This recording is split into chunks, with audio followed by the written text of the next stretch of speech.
Is it really possible for a tiny tweak to your morning coffee routine to ignite your metabolism and put your body into full fat-burning mode for the rest of the day?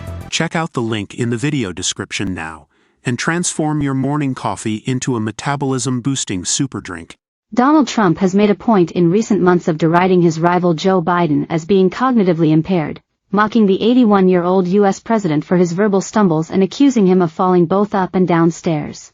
But people in glass houses shouldn't throw stones. On Saturday night, Trump, who turned 78 on Friday, returned to the theme during a speech in Detroit, Michigan to the right-wing group, Turning Point Action. He sarcastically quipped that Biden doesn't even know what the word inflation means, and challenged his rival in the 2024 election to take a cognitive test just as he had done when he was in the White House. Trump told his audience that he had aced the cognitive test following advice from the then presidential physician, a Republican member of Congress whom he named as Ronnie Johnson.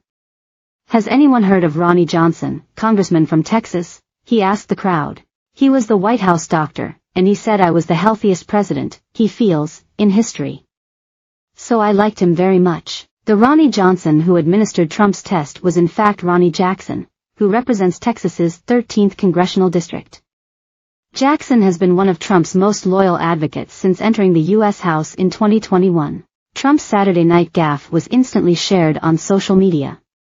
One of the most gleeful postings came from Biden's rapid response team. Trump was speaking at the People's Convention, a gathering of about 2,000 Make America Great Again, MAGA, supporters organized by Turning Point Action. His 80-minute speech, in which he promised to answer questions from the audience but then notably failed to do so, was the headline act of 3 days of what the group billed as training for Republican troops ahead of the November election. The event was held in downtown Detroit, a consciously provocative choice of location by Turning Point's founder Charlie Kirk, given that the city is 77% African American and overwhelmingly Democratic.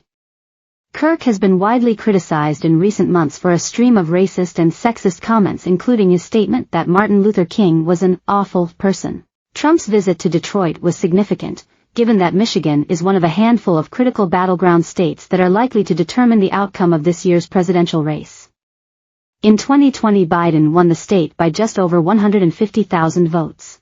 The former president has been attempting in recent campaign appearances to present himself as popular with Black and Latino voters in the wake of a series of polls that show his support among these demographic groups edging upwards. Last month he staged a rally in the heart of the South Bronx, a heavily Hispanic and African American community in New York City. Before addressing the Turning Point convention, Trump visited a black church in Detroit for an event billed as a community roundtable. His campaign team simultaneously announced the formation of what it called Black Americans for Trump, a coalition of African American elected officials, religious leaders and celebrities who have endorsed him. Kwame Kilpatrick, the black former Democratic mayor of Detroit who was released from a 28-year prison sentence for public corruption crimes after Trump pardoned him in 2021, was among those who lent their names to the announcement. I can never thank President Trump enough for what he's done for me and my family by giving me freedom, he said. But Kilpatrick stopped short of endorsing Trump for a return to the Oval Office. He added, I believe this election and the issues involved are personal to every family and every person in America. If Trump had been hoping that a headline speech at the Turning Point convention would further improve his standing with black voters, he would have been disappointed. The crowd before him was almost exclusively white.